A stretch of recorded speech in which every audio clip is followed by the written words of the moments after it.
Alam mo ba na may mga sandaling ang kalikasan ay nagpapakita ng kapangyarihang tila wala nang makakatalo pa?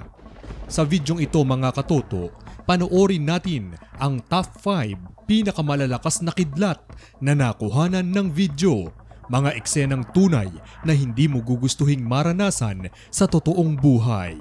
Number 5. Kidlat na tumama sa eroplano sa Brazil. Isang pasahero ang nakakuha ng video habang nakaupo sa eroplano at biglang bumagsak ang kidlat direkta sa buntot ng aircraft habang ito'y nasa runway. Walang nasaktan pero malinaw na ipinakita ng videong ito kung gaano kalapit at kapanganib ang kidlat kahit sa mga modernong teknolohiya. Number 4. Kidlat na nagdulot ng brownout sa Ireland. Sa gitna ng isang malakas na bagyo, isang kakaibang eksena ang naitala ng isang residente. Isang bilog na pormasyon sa langit at pagkatapos, isang pagsabog ng liwanag. Nag-brownout ang buong lugar. Ayon sa ulat, nagdulot ito ng major power outage at pagkapinsala sa ilang kabahayan. Number 3. Kidlat na tumama malapit sa isang teenager sa India. Isang viral TikTok dance video ang muntik nang maging trahedya. Habang masaya pang nagsasayaw, isang teenager ang halos tamaan ng 6 na sunod-sunod na kidlat sa likuran niya. Kitang-kita sa video kung paano siya napaurong sa takot. Pero himalang walang nasaktan. Number 2. Kidlat na nakuhanan mula sa kalawakan. Hindi sa lupa, kundi mula sa kalawakan ito nasaksihan. Isang astronaut ang nakakuha ng time-lapse video mula sa International Space Station. Makikita ang mga sunod-sunod na pagsiklab ng kidlat sa mga ulap ng daigdig. Mula sa itaas, para kang nanonood ng isang cosmic light show. At para sa ating top 1, kidlat na may dalang gamma ray burst. Ito na ang pinakamalakas at pinakamahiwagang kidlat na na-record. Nakuna ng high-speed camera ang isang terrestrial gamma ray flash o TGF. Isang bihirang kidlat na naglalabas ng gamma rays, ang pinaka-energetic na uri ng radiation. Karaniwan, sa supernova lang ito makikita, pero nangyari ito dito mismo sa Earth. Ano nga ba talaga ang kidlat mga katoto? Ang kidlat ay isang higanteng spark ng kuryente. Isang sandaling pagdaloy ng electrical charge sa pagitan ng ulap at ulap o ulap at lupa. Sa loob ng cumulonimbus cloud, nagkakaroon ng pagkakahiwalay ng positive at negative charge.